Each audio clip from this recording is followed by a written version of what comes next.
Algo bueno viene siempre, ¿no? Con Dios. El título es Cuando Dios llega tarde. ¿Qué pensáis? ¿Dios llega tarde, sí o no?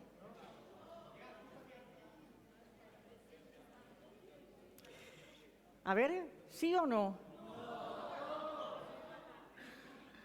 Quiero decir, estáis convencidos. Mirad que os está oyendo, ¿eh? Aquí yo estoy mirando. ¿Estáis convencidos de eso? Que Él llega, no llega tarde. Sin embargo, yo también pienso que Dios no llega tarde. Pero a veces no llega a tiempo. ¿Qué tiempo? El de él, el mío. En el mío. ¿No? Y voy a leer un texto de la Biblia donde vemos, claro, no es Dios, es el Hijo de Dios, que también es Dios, su representante en la tierra, con el cual nosotros nos relacionamos a través de él con el Padre y el que nos ha salvado, ¿no? Cómo él decidió voluntariamente llegar tarde. Esto nos da una pista de que todas las veces que vemos que Dios ha llegado tarde, lo hizo porque quiso. No para fastidiarnos, sino por otra razón. Dice, estaba entonces enfermo uno llamado Lázaro, de Betania. Juan 11, del 1 al 6, eso es. A mí no hace falta que me pongas. La aldea de María y de Marta, su hermana. María, cuyo hermano Lázaro estaba enfermo, fue la que ungió al Señor con perfume y le enjugó los pies con sus cabellos. Enviaron pues las hermanas para decir a Jesús, Señor, he aquí el que amas está enfermo. Oyéndolo Jesús dijo, esta enfermedad no es para muerte, sino para la gloria de Dios, para que el Hijo de Dios sea glorificado por ella. Llamaba Jesús a Marta, a su hermana y a Lázaro. Cuando oyó pues que estaba enfermo, se quedó 2 días más en el lugar donde estaba. Es una historia que conocemos. Claro, nosotros ahora ya sabemos lo que está escrito y lo que ocurre al final, pero estas 2 hermanas no sabían eso. En el versículo 17 sigue, dice, vino pues Jesús y halló que hacía ya 4 días que Lázaro estaba en el sepulcro. Betania estaba cerca de Jerusalén, como a 15 estadios. Y muchos de los judíos habían venido a Marta y María para consolarlos por su hermano. Entonces Marta, cuando oyó que Jesús venía, salió a encontrarle, pero María se quedó en casa. Y Marta dijo a Jesús, Señor, si hubieras estado aquí, mi hermano no habría muerto. Mas también sé ahora que todo lo que pidas a Dios, Dios te lo dará. Jesús le dijo, tu hermano resucitará. Y Marta le dijo, yo sé que resucitará en la resurrección en el día postrero. Es decir, todo lo que le pidas a Dios te lo va a dar, pero has llegado tarde. Eso es lo que le está diciendo, pero has llegado tarde. Con ese reproche leve de, si hubieras estado aquí. Ellas lo conocían, tenían relación con él. Dijeron a él como nosotros ahora en oración, ¿no? En aquel entonces lo tenían en persona, así que mandaron a alguien a decirle, ven, podían haberlo enviado antes, pero ya lo enviaron cuando vieron que la hermana estaba a punto de estirar la pata. Y le dijeron, además le dicen, no el que te ama, sino el que tú amas está enfermo. El que tú amas, recordándole, mira que es importante para ti. Dice, más también, le dijo Jesús, yo soy la resurrección y la vida. El que cree en mí, aunque esté muerto, vivirá. Y todo aquel que vive y cree en mí no morirá eternamente. ¿Crees esto? Le dijo, sí, Señor. Yo he creído que tú eres el Cristo, el Hijo de Dios, que has venido al mundo. Habiendo dicho esto, fue y llamó a María, su hermana, diciéndole en secreto, el Maestro está aquí y te llama. Ella, cuando lo oyó, se levantó deprisa y vino a él. Jesús todavía no había entrado en la aldea, sino que estaba en el lugar donde Marta le había encontrado. Entonces los judíos que estaban en casa con ella y la consolaban, cuando vieron que María se había levantado deprisa y había salido, la siguieron diciendo, va al sepulcro a llorar allí. María cuando llegó a donde estaba Jesús, al verle se postró a sus pies diciéndole, Señor, si hubieses estado aquí, no habría muerto mi hermano. Jesús entonces, al verla llorando, y a los judíos que la acompañaban también llorando, se estremeció en espíritu y se conmovió, y dijo, ¿dónde lo pusisteis? Le dijeron, Señor, ven y ve. Jesús lloró. Dijeron entonces los judíos, mirad cómo le amaba. Y algunos de ellos dijeron, ¿no podía este que abrió los ojos del ciego haber hecho que Lázaro no muriera? Vemos aquí 3 personas que le reprocharon haber llegado tarde. Sus hermanas, que ellas también lo avisaron tarde, y la gente. Y en los versículos en los que yo no he leído, habla de que Jesús le dice a sus discípulos, es necesario que esto acontezca para que veáis. Pero no solo ellos, sino la multitud que tenía ahí. Los discípulos le dijeron, no vayas, porque a Jesús ya lo perseguían, ya querían matarlo. Ir allí era exponerse. Sin embargo, él, antes aún de ser apresado, de ser torturado y de que lo mataran, aún quería mostrarles de una forma visual que él era la resurrección y la vida. Pero aparcamos la resurrección y la vida ahí. En el proceso en el que vemos a estas hermanas, vemos 2 hermanas dolidas, 2 personas que han sido defraudadas, 2 personas que han sido frustradas porque alguien en quien ellas confiaban y que amaban y que pensaban que también las amaba y amaban al muerto, bueno, aún no se había muerto, no había llegado a tiempo. No había demostrado que le importaba. Y en la Biblia vemos que hay muchos casos en los que Dios no llega a tiempo. Y siempre hay un proceso. Como bien decía, Dios llega cuando tiene que llegar. Dios llega cuando tiene que llegar. No llega cuando yo espero, no llega cuando tú esperas, porque en el proceso de la tardanza sale lo que hay. En ellas se ve esa desilusión y esa decepción porque hay un reproche oculto en lo que esperábamos y no has hecho. Y podías haberlo hecho. Si hubieras estado aquí, lo habrías hecho.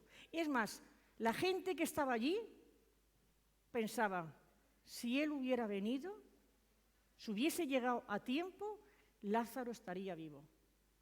Algunos o muchos habrían visto milagros, habrían visto tantas cosas y habrían oído tanto de él que estaban en ese momento doloridos por la pérdida de alguien que querían, pero doloridos porque no podían que él hubiera hecho. Está fallando, ¿no?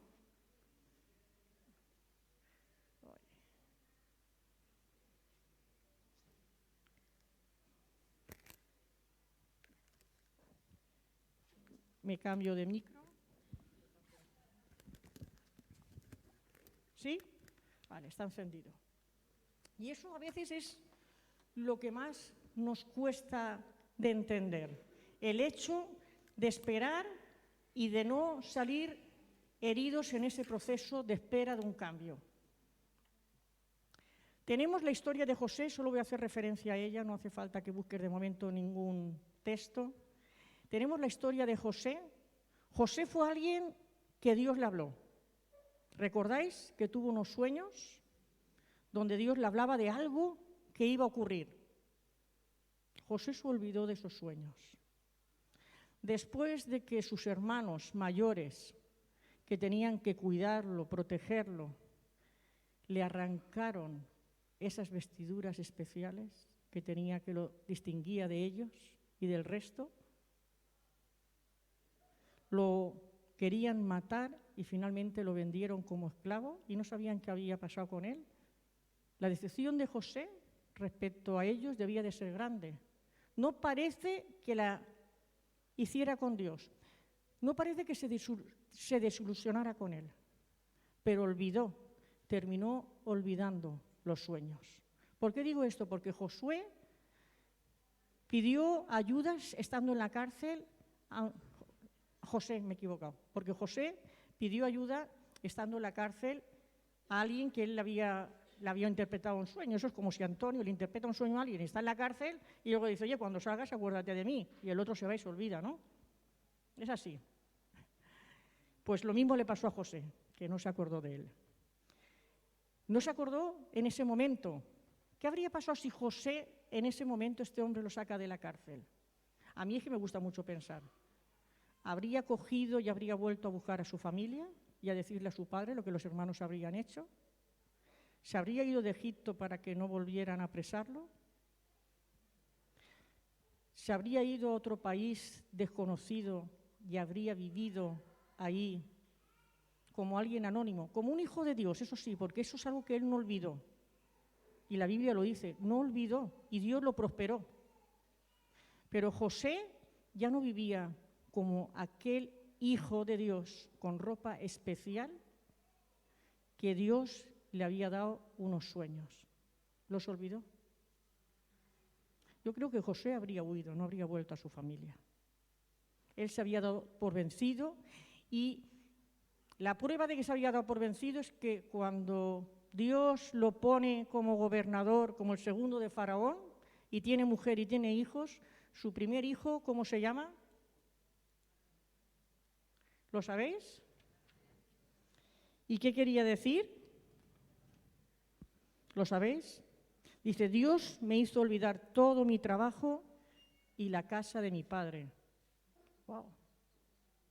Ella no se acordaba lo que Dios le había dicho, no tenía intención de volver. Ahora en su posición podía hacerlo, pero él quería dejar ese pasado doloroso atrás, porque era muy doloroso pensar que todos los que lo debían de haber protegido lo habían herido. Y su segundo hijo se llamó, viendo que él se conformó al lugar donde estaba, Efraín. Dice, Dios me hizo fructificar en la tierra de mi aflicción. Es decir, aunque aquí he sufrido mucho, he estado en la cárcel, me han acusado de cosas, pero Dios me ha guardado y me ha protegido, y ahora soy el segundo de Faraón. Dios me bendijo porque fui fiel a Dios. Pero había una parte de ese pasado que él no quería volver a mirar. No entendía, y seguramente, como a veces pasa, no se atrevió a preguntarle a Dios por qué. ¿Por qué le había ocurrido algo así? Tenemos también un caso, bueno, está el caso de Abraham. La historia de Abraham, todos lo sabemos. Le dice que su descendencia va a ser a un hombre que su mujer era estéril, más grande que el mar, y nosotros formamos parte de esa descendencia. Y cansados de esperar, decidieron ayudar a Dios. Hasta hoy se está pagando esa consecuencia, porque Dios llegó tarde. Para ellos llegó tarde, pasaron muchos años. Y cuando eso ocurre, cuando hay un proceso en el que Dios tarda, siempre nos afecta. Yo recuerdo que estando en una iglesia pequeña, Dios me habló. Me habló por medio de alguien que no me conocía, ni siquiera sabía quién era mi marido, ni mis hijos, ni las cosas. Y me habló de mi matrimonio, me habló de mis hijos. Y yo dije, bueno, eso es que Dios lo va a arreglar ya todo. De mi hijo que está afuera, de todo. Al fin y al cabo eso se concordaba con lo que Dios me había dicho a mí un día de déjalo ir a tu hijo para que vuelva, ¿no? Se va a encargar de los tres, me dijo Dios. Y se va a encargar de todo, cosas que solo pude entender yo, pero que sabía que eran algo mías íntimas y que solo sabía Dios. Y algunas de ellas, o la mayoría de ellas, las he visto cumplidas estando ya aquí, después de un montón de años. Solo hubo una que se mantuvo en mí, que no me hundió, que fue la de mi hijo, por lo que Dios me había hablado de que lo tenía que dejar ir para que volviera, ¿no? Las otras, yo las olvidé como José. Las olvidé como José, y es más, cuando empezaron a llegar, fui como Marta y María. Les dije, ahora llegas tarde. Porque era lo que ya les estaban diciendo, ahora llegas tarde. ¿Qué más me da que lo resuelvas? ¿Qué vas a hacer? La promesa de que va a resucitar, la promesa. ¿Qué puedes hacer si lo que yo quería lo he perdido? Y si esto lo trasladamos a los sueños que Dios nos haya podido dar, o a la palabra que Dios nos haya podido dar, imagínate la desilusión, decepción, frustración, porque la frustración es una emoción que encierra un montón de emociones, encierra ansiedad, encierra tristeza, encierra un montón de cosas la frustración. A veces vemos que un niño, yo lo veo, no está, con mi nieto, lo veo con mi nieto. Mi nieto cuando se frustra porque no tiene lo que quiere o porque algo no le sale bien, tira lo que tenga a su alcance. Tira lo que tenga a su alcance. Ahora hay que, con la ayuda de Dios, saber conducir eso de la forma correcta. Porque si no, llegas adulto y cuando las cosas no son las que tú deseas, sigues tirando lo que tienes a tu alcance. Lo sigues tirando. Yo no quería que Dios obrara la parte que me quedaba, que finalmente hizo que se me rompiera literalmente el corazón. Yo recuerdo que esa no quería que Dios la tocara. Yo le decía, ahora es tarde, porque además yo quería que se resolviera a mi forma. A mi forma. Y no sé por qué yo intuía que Dios, aunque yo tenía razón, mira, voy a decir, aunque yo tenía razón, hasta bíblicamente, no la iba a resolver a mi forma. No. Así que una de las palabras que él me había dicho que era un sueño mío, había terminado rompiendo mi corazón porque yo esperaba que se resolviera de una forma totalmente distinta y no dejaba que Dios pudiese restaurar para hacerlo como él quería hacerlo. Puedo deciros que me sentí morirme literalmente. Eso fue lo que me hizo dejar que Dios me enseñara su perspectiva de lo que quería hacer. Pero me sentí morir literalmente. Sentía como iba perdiendo mi energía, mis ganas de vivir y mis ganas de todo. Si hubiera sido capaz, solo que sabía que me iba al infierno, creo que me habría costado y me habría dejado morir por cómo me sentía.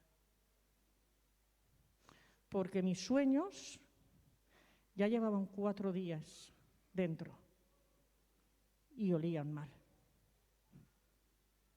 Olían muy mal.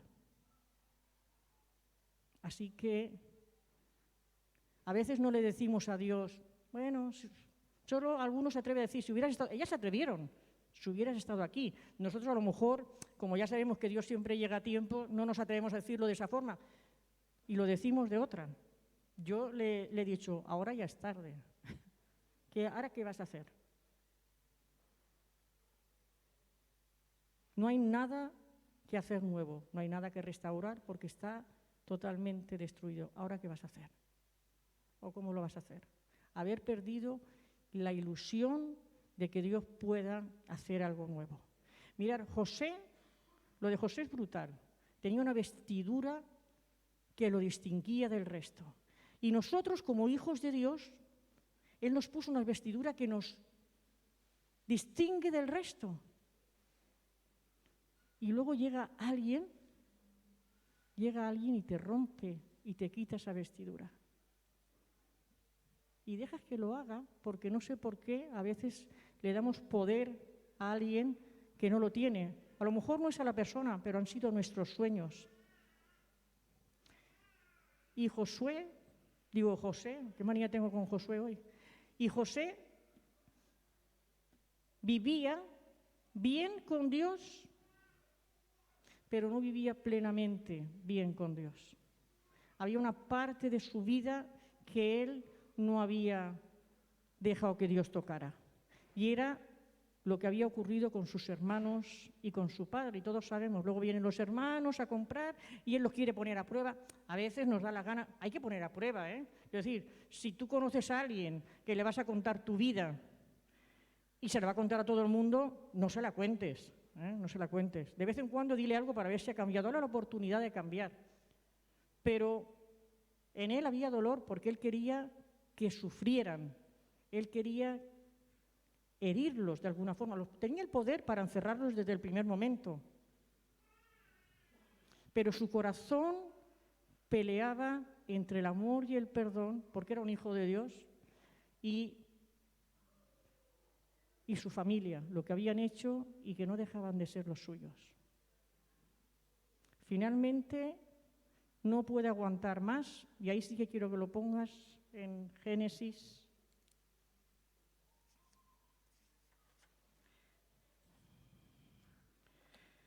Génesis, creo que es 45, espérate, que me lo he perdido. A ver. Ay, no sé por qué no lo encuentro ahora.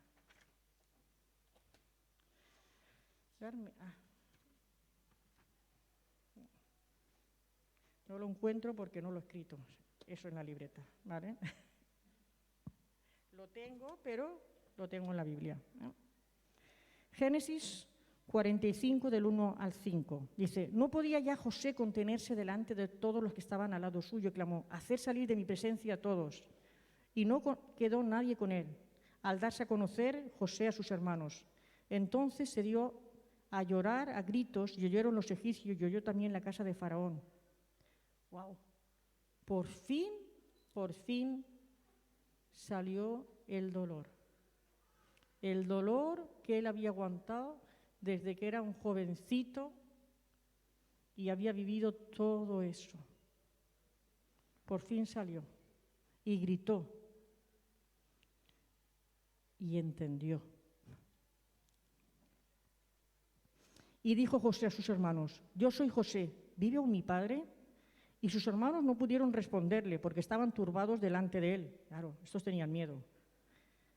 El segundo de Egipto, y tenían ciertamente miedo de que acabase con ellos. Entonces dijo José a sus hermanos, acercaos ahora a mí. Y ellos se acercaron, y él dijo, yo soy José, vuestro hermano, el que vendisteis para Egipto. Ahora pues, no os entristezcáis, ni os pese de haberme vendido acá, porque para preservación de vida me envió Dios delante de vosotros. Esa es la señal del perdón, porque pudo entender el propósito de Dios. Si Dios lo hubiera soltado cuando le contó el sueño al el copero, y lo hubiera soltado después porque le dijo, acuérdate de mí, y habría desaparecido. No hubiese estado ahí para que luego pudiese ir delante de Faraón. Y aún así, él no había entendido. Él se da cuenta que vive una situación de privilegio, pero no entiende que esto es para alcanzar a su familia, que no era por él, que Dios no lo había prosperado por él. Dios lo había prosperado para que, llegado el momento, el pueblo de Dios, los hebreos, pudiesen seguir adelante, pudiesen vivir y no murieran de hambre. Y se hicieron un pueblo fuerte en Egipto. Recordar que ahí crecieron, se multiplicaron, y luego llegó otro faraón que no los conocía y le dio miedo y los trataba como esclavos. Pero eso es otra historia. Lo guardó para ese momento, y ahí sus ojos, cuando él perdona, puede ver más allá. ¿No habéis sido vosotros? ¿Acaso ellos no le quitaron la ropa? ¿Acaso ellos no lo tiraron a un pozo? ¿No querían matarlo y terminaron vendiéndolo porque alguno de los hermanos intervino y dijo que no lo iban a matar? Sí, lo habían hecho ellos, pero cuando perdonó pudo ver la mano de Dios proveyendo para el futuro, proveyendo para el futuro. Y lo vemos también con el caso de Marta y de María. Marta y María finalmente pudieron ver cómo su hermano resucitaba, pero no solo ellas, sino los discípulos, que él quería hacer el milagro delante de ellos, quería que creyeran, y aquellos que no creían tenían que entender que él era la resurrección y la vida, porque estaban a punto ya de matarlo a él, y tenían que entender que en él estaba la respuesta para todo. Quiso resucitar a Lázaro, pero podía haberlo dejado muerto. Pero cuando todo te ha sido destruido, cuando todo te ha sido arrebatado, cuando lo que tú más quieres resulta que ya huele mal y no le ves solución, es cuando Dios puede hacerlo. Porque Él no quiere nada que podamos hacer nosotros. Si Él hubiese llegado antes y no habría muerto, podrían haber mejorado por dormir, podría haber mejorado por la medicación que había en aquel tiempo, por los ungüentos y todas esas cosas. Sí, dirían, bueno, Él hizo el milagro, pero ya está. Con Faraón lo mismo, Dios podía habérselo arreglado para que José finalmente o antes hubiera sido el segundo de a bordo. Pero imagínate a alguien que ha recibido esos sueños de grandeza, y de que se van a inclinar ante ti, son tus hermanos y tu padre lo que está diciendo. Si él hubiese llegado antes a ese puesto, no habría sabido digerirlo. Tuvo que vivir que fuera destrozado todo lo que él creía, su desilusión, todo, porque ya no pensaba volver. Él no pensó en volver ni siquiera cuando podía hacerlo. No pensó buscar y ver si su padre estaba vivo, si su hermano Benjamín, hermano de madre y padre, estaba bien o sus hermanos le habían hecho algo. No pensó en eso, porque el pasado era demasiado doloroso como para hacerlo. Pero Dios, que no se deja nada a medias, usó todo eso para transformar a José y que cuando estuviese en un lugar de poder, no se olvidase que había sido Dios y que Él no era lo importante. Lo importante siempre es los planes que Dios tiene para tu vida, que son cambiarte, pero también tu vida debe de extenderse y bendecir a otros. Si yo soy transformado, tengo que darle a otros, mostrarles a otros mi transformación.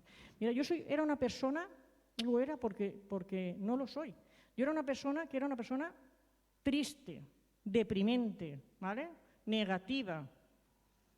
A eso yo lo tenía de naturaleza. Fue Dios que por medio de todas las cosas que me pasaron negativas, que hizo de mí una persona que cree y confía en que Dios tiene el poder para cambiarlo y hacerlo todo nuevo. Aunque no siempre entendí por qué tuve que pasar por algunas situaciones. Aún hoy en día hay algunas situaciones que no termino de entender por qué las tuve que vivir. Pero sé que si necesito saberlo, en su tiempo lo sabré. Antes eso me desesperaba, porque yo necesitaba saber. Pero saber no me daba más. Tenía la tendencia de ayudar a Dios, porque yo si sabía algo, tenía que hacer algo. Y cuando Dios quiere que sean las circunstancias y hacer algo Él en ti, no te cuenta todo el plan. Pone sueños en ti que son sus sueños para que Él te los pueda devolver. Cuando Él deja que te los arrebaten es porque el sueño, por decirlo de alguna forma, lo que Él tiene, lo que Él va a hacer, es mucho más grande que los sueños que tú tenías. Aunque ahora uno no lo entienda. Nos desilusionamos por todo, nos entristecemos por todo. Hay gente que tiene una caída en lo que sea, por su carácter o en cualquier cosa, y se hunde, y es normal. Tenemos el caso de Pedro. Pedro, que era tan espontáneo, tan de todo, y Jesús, si tengo que morir contigo, yo voy a morir contigo, yo no te voy a dejar. Los demás te van a abandonar, pero yo no. Ya sabemos que terminó muriendo por él, años después. Pero imaginaros esa escena donde Jesús le están pegando, le están haciendo ya de todo, y donde Pedro se cumple la palabra que Jesús le había dicho antes de que lo apresaran. Me vas a negar 3 veces. 3 veces, no una. 3 veces. ¿Cuántas veces hemos negado a Dios con nuestra actitud? Nuestra actitud ha hecho que seamos irreconocibles como hijos de Dios. Aunque la gente diga, Tú eres distinto, pero ante una situación en la que está en juego nuestro orgullo, en la que está en juego lo que creemos, lo que pensamos, nuestra vida, fíjate, sin que esté en juego nuestra vida, en el caso de Pedro estaba, negamos ser hijos de Dios y actuamos como Pedro, negando a Dios. A lo mejor no estás diciendo, no creo en Él, no tengo nada que ver con Él, pero tu actitud ante la situación está diciendo que no tienes nada que ver con Él. Luego ves y di que eres un hijo de Dios. Después de haber perdido los papeles, después de haber insultado a alguien, después de faltarle el respeto, de engañar a alguien, de engañar a tu jefe, a un compañero, ves y diles que eres un hijo de Dios. Y entonces resulta que viene la mirada de Jesús sobre ti y te viene la tristeza de lo que has hecho. Y has dicho, ¿cómo he podido hacer yo algo así? ¿No os ha pasado?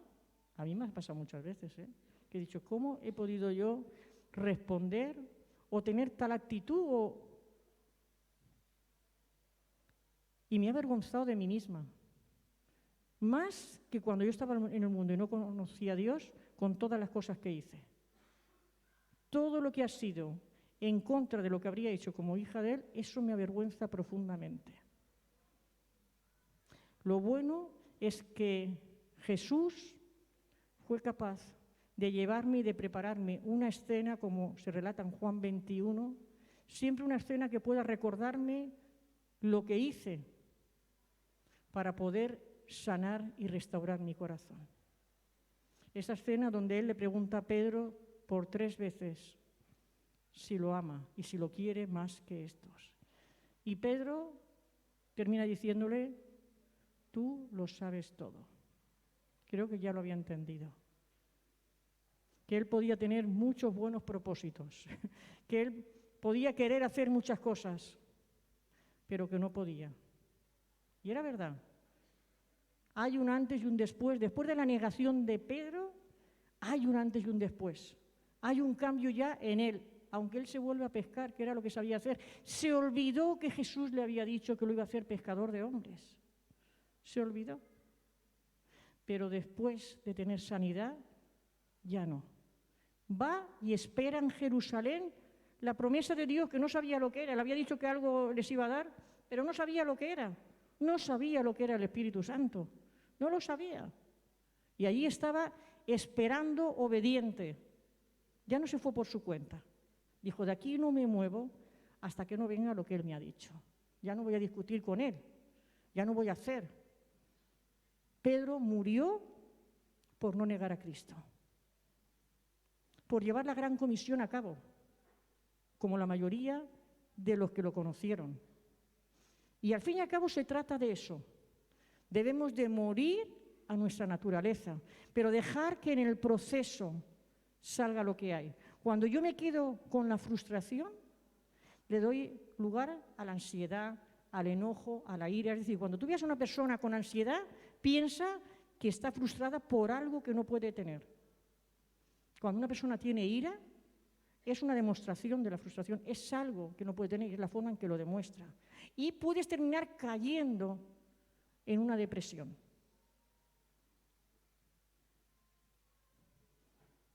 Nos decepcionamos de las cosas y algunos nos decepcionamos de Dios, aunque no nos atrevamos a decirlo en voz alta, pero actuamos como gente que no ha rendido su vida por completo a Dios. Porque cuando llega la hora de la verdad, cuando llegan los problemas, nos centramos en los problemas.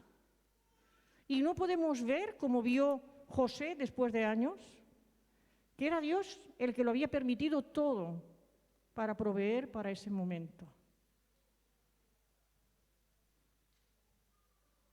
José, Dios le había hablado. Marta y María pensaban que Jesús se lo iba a solucionar todo. El sueño de salvar a su hermano estaba enterrado. Tus sueños a lo mejor están enterrados. Yo los míos estuvieron enterrados. Tenía muchos sueños. Yo me había hecho una idea de lo que yo quería en la vida. Y después de conocer a Dios pensé, ahora lo voy a poder tener. Voy a poder tener hijos, voy a poder tener una familia, voy a poder ser feliz. Pero Dios tenía otros planes. No es que no quería darme un marido, unos hijos, pero como Dios no tiene nietos, solo quería hijos. Que mis hijos fueran también sus hijos. Le doy gracias que siempre me sostuvo en eso. Esa parte, aunque dolorosa, la acepté. La acepté porque sabía que solo podía tener hijos, no nietos. Y creí en esa promesa que Él me había dado. Él ya había estado en el futuro y me había dado un anticipo de lo que iba a pasar, como a José le dijo, se van a inclinar ante ti. Y dice que lo recuerda cuando ve a sus hermanos. Cuando ya llora, es que él recuerda que había tenido un sueño y entonces se da cuenta que Dios había estado detrás de todo lo que le había ocurrido.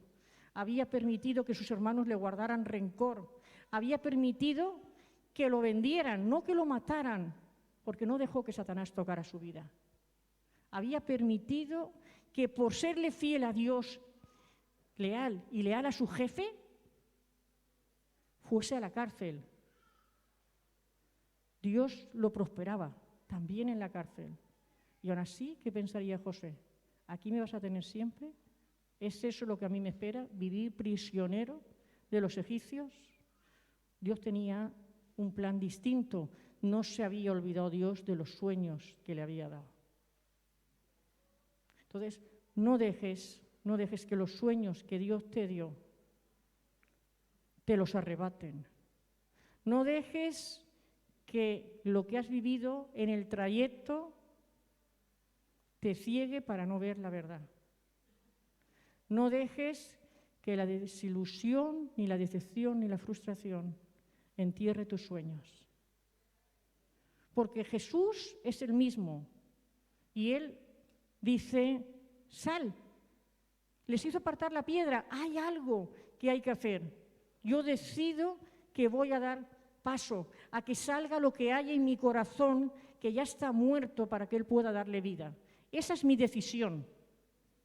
Yo decido eso. Y entonces aparto la piedra. A lo mejor necesito ayuda de otras personas. Eso puede ser. Pero el que da vida a lo que está muerto dentro de ti, ese es Él, con el poder de su palabra. El que te va a restaurar si te han herido o te ha herido tu propio pecado. Ese es Él, como vemos con Pedro. ¿Qué más fuerte que negar a Jesús? Y lo hacemos mucho. Y debemos dejar que la mirada de Jesús se pose sobre nosotros para que haya esa tristeza de que esto está mal. Y poder dejar que Él restaure nuestra vida. En el lugar en el que estemos, en que podamos ver el propósito, porque cuando Jesús o Dios actúa, siempre hay vida. Hay vida, hubo vida para los hebreos, hubo vida para Lázaro, hubo una vida llena para Pedro, porque siempre hay vida. Porque Dios nos transforma y capacita para los sueños que Él ha puesto en nosotros. Que a veces se mezclan con los nuestros. A veces se mezclan, porque se mezcla lo nuestro, ¿no? Uno se hace... Si eres más soñador, pues te vas a hacer más película en la cabeza. Y Dios tiene que quitar eso. Y lo hace por medio de las circunstancias. Pero hoy Dios te dice, sal fuera. Deja que quiten la piedra que tapa donde están tus sueños, esos que ya están muertos, esos que ya tú dices, esto no tiene remedio. Porque es mentira. Dios va a darles vida. Deja que puedas ver como José el propósito y olvidarte de todo lo que te han hecho, pero ver lo que Dios ha hecho. ¡Wow! Y lo que va a hacer además a partir de que lo ves. Y tendrás vida. Una vida plena. No perfecta, pero una vida plena. Que Dios os bendiga.